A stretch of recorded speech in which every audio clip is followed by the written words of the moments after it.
I don't know. I felt like mentally I was a little bit overwhelmed with everything that came afterwards, so I didn't feel like I had enough time to do, I guess. Coco Gauff just took her battle off the court and straight into the courtroom, slapping Fox with a $100 million lawsuit after a live segment went too far.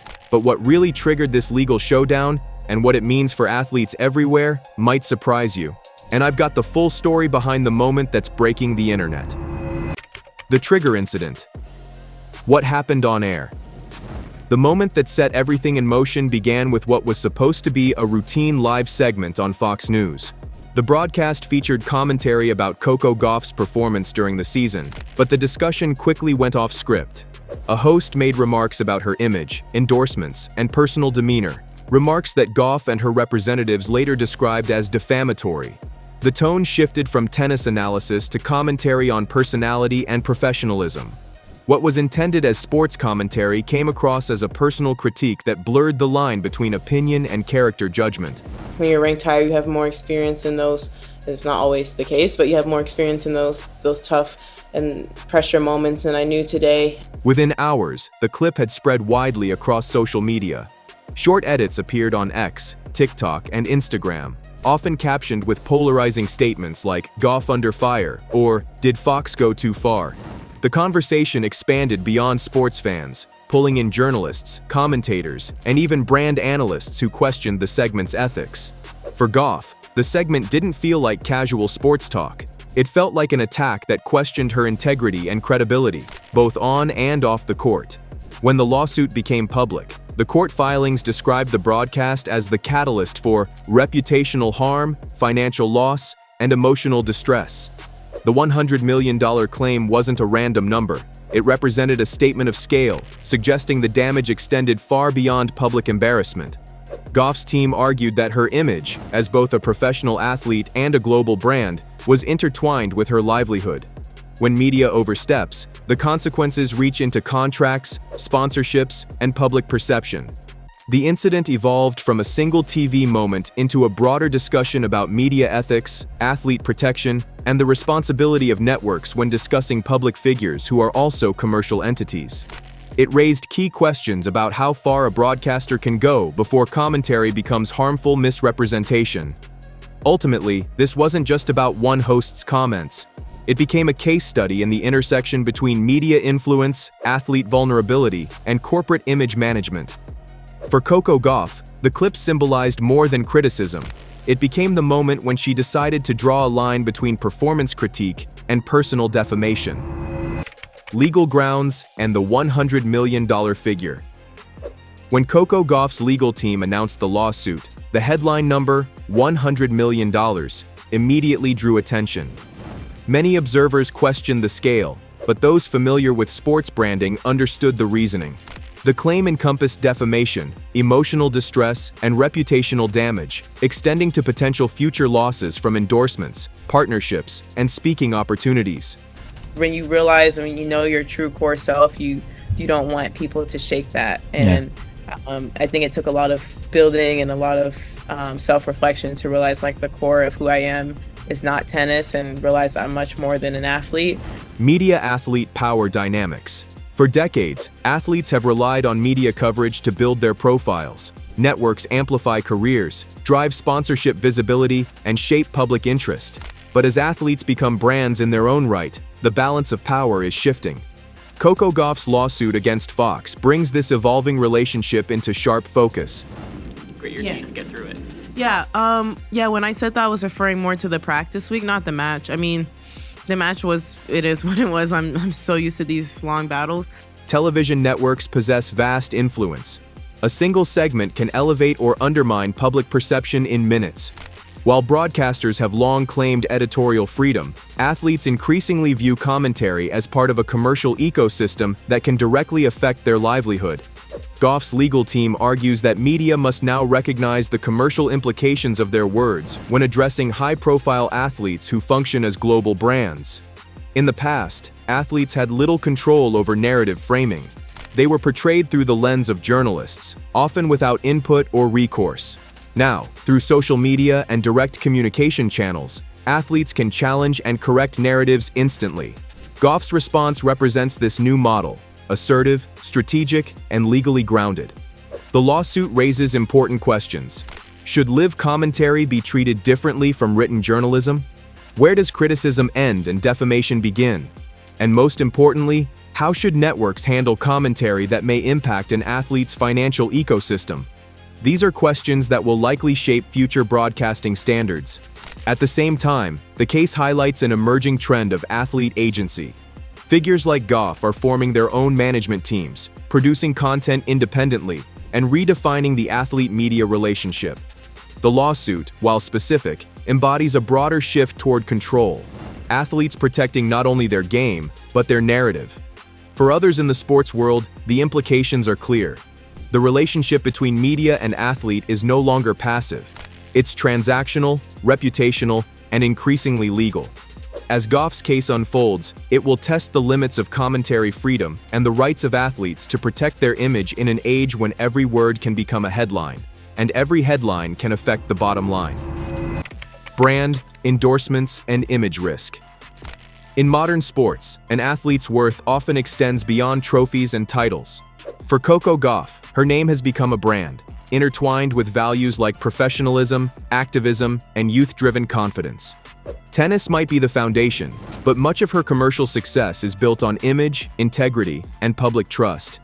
That's why her lawsuit against Fox isn't just a legal move, it's a defense of brand architecture.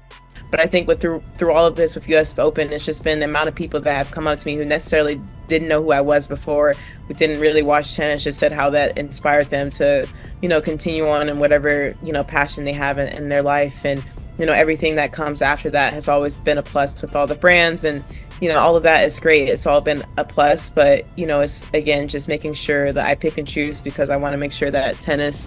Endorsements in sport are built on perception. Sponsors seek alignment, not just with performance, but with message. When media commentary crosses into narrative shaping, when it redefines how the public sees an athlete, it begins to influence corporate behavior. The lawsuit alleges that Fox's broadcast blurred those lines, framing Gauff in a way that suggested diminished credibility. For global companies investing in athletes as ambassadors, that framing matters. The $100 million claim is not simply punitive, it reflects projected value, deals that might shift or disappear if a public image turns controversial. Gauff's portfolio includes fashion partnerships, athletic sponsorships, and philanthropic collaborations. Those rely on consistent, positive narrative exposure. The complaint argues that the broadcast jeopardized that ecosystem by pushing perception into doubt. In brand management terms, this kind of defamation can ripple far. Endorsement renewals may stall. Negotiations may pause. Even if brands do not terminate agreements, they monitor shifts in audience sentiment. In sports marketing, perception is measurable, tracked through engagement rates, brand sentiment analyses, and social reach. When controversy spikes, those metrics shift. Gauff's legal move sends a message beyond recovery. It's about control. Athletes are learning that reputation is part of their professional domain, as important as training or sponsorship contracts. The case suggests that in modern sport, media commentary isn't neutral. It's part of the athlete economy. For sponsors and brands, the takeaway is clear. Protecting talent also means protecting narrative.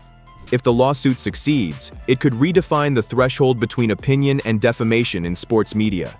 The outcome might shape how networks, brands, and athletes interact in the era where the line between coverage and commerce has never been thinner. The fight for narrative control. The modern athlete-media relationship is built on visibility, but visibility comes with risk. Broadcast networks, social media platforms, and digital publishers all hold the power to amplify or distort. In Coco Gauff's lawsuit, that imbalance sits at the center of the case. When commentary influences brand perception, does the athlete have recourse? Historically, athletes have depended on the media to expand reach and shape public narrative. Yet, the structure of that relationship has evolved. Today's athletes are not just competitors, they are entrepreneurs, public figures, and content producers. That shift challenges the idea that media alone controls narrative. Gauff's decision to pursue litigation suggests a desire to reclaim that power. But I don't know. I just felt like I don't want to waste any more time. In Fox's defense, the network can argue that its content fell under fair comment, an established protection in journalism and broadcasting. But when the content crosses into character judgment, the line blurs. Gauff's team contends that the commentary implied traits and behaviors that directly affected her perceived integrity. That distinction between analyzing performance and defining persona is where the legal tension lies. For networks, the outcome of this case could carry serious implications. If courts begin recognizing commentary as commercially damaging to an athlete's brand, the threshold for responsible journalism may shift. Sports broadcasters would need to weigh not just editorial freedom, but brand risk. Athletes, meanwhile, are becoming more aware of their leverage. They now have direct audiences on platforms like Instagram, YouTube, and TikTok. Many control their own image through personal media teams. As Gauff's case unfolds, it underscores how athletes can respond when traditional outlets disrupt that control. The lawsuit also reveals a broader trend: the redefinition of agency. No longer is the athlete a passive subject of coverage, they are a participant in media production. In this sense, Gauff's case isn't just about defamation, it's a negotiation for respect in a media economy that profits from narrative manipulation. Whatever the legal result, this case will likely serve as reference for future disputes. It may reshape how athletes draft media clauses and how networks handle athlete-related content. The message is unmistakable. Commentary is still free speech, but it is no longer consequence-free. Race, gender, and media scrutiny in sport. When Coco Gauff filed her lawsuit, it quickly became more than a dispute over one broadcast. It turned into a conversation about identity, representation, and the long-standing disparities in how athletes, especially women and athletes of color, are portrayed in the media. While the legal documents focus on defamation and brand harm, many observers see a broader cultural layer beneath the case. But after that, I mean, I didn't want to fuel more hate. I'm not the person that will fuel hate in the world, and I think people were taking it too far. Media treatment of female athletes has often been shaped by double standards. Coverage can emphasize demeanor, emotion, or personal life more than skill. For Black women in sport, those patterns often intensify. Analysts and advocates note that commentary around tone, confidence, or attitude sometimes reflects coded expectations rooted in race and gender. Gauff's situation brings those conversations back into focus. She has often spoken about her awareness of visibility as a young Black athlete in a global sport.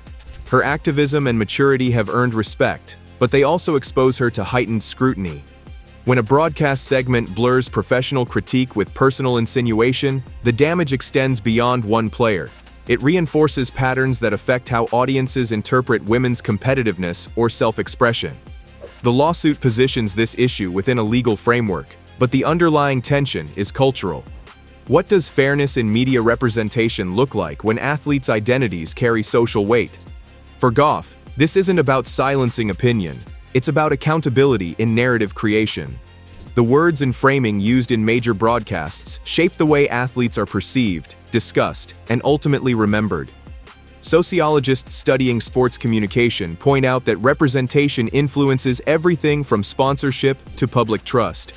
If a broadcast implies emotional volatility or lack of discipline, it can erode an athlete's market value and alter how their story is told. Gauff's action, then, isn't just reactive, it's preventative. It seeks to redefine what's acceptable when commentary intersects with personal identity. As debates around equity in sports media continue, this case could serve as a test of how much progress the industry has made. Whether the lawsuit succeeds or not, it brings necessary attention to the biases embedded in coverage. For Gauff, the lawsuit is about restoring balance, both in reputation and in how stories about athletes like her are framed in the first place. Legal precedent and the road ahead. High-profile lawsuits between athletes and networks are rare, and when they involve figures as staggering as $100 million, they instantly become seismic events. Coco Gauff's lawsuit against Fox isn't just about money, it's about control, image, and accountability. What's truly at stake here is not just her reputation, but the legal boundaries of what media personalities can and cannot say about athletes in the age of social media and 24-hour commentary. kind of broke down to my team, and then hearing their perspectives and everything, it definitely is a lot of positive things if I kept away. For decades, most conflicts between athletes and networks have ended quietly, through retractions, apologies, or private settlements that rarely made headlines. Very few ever reached the kind of courtroom showdown Gauff seems prepared to take on. But this case signals something different. Her legal team appears ready to challenge not just a single statement or a segment, but the very framework that governs sports commentary, especially when commentary crosses into character judgment or commercial harm. At the heart of the issue lies a critical legal question. Where does opinion end and defamation begin? Sports broadcasting thrives on analysis, speculation, and personality-driven takes. But when an athlete's endorsements, partnerships, and public trust are worth tens of millions, a single televised remark can cause measurable financial damage. Gauff's lawyers argue that this is no longer about criticism. It's about economic injury disguised as entertainment. If the courts agree, the verdict could reshape the entire landscape of sports media. Should Gauff's side prevail, networks may find themselves operating in a far more cautious environment. Anchors, analysts, and commentators might have to think twice before making bold statements that could be interpreted as personal attacks. Editorial departments could tighten their review processes, ensuring that commentary stays within verifiable bounds.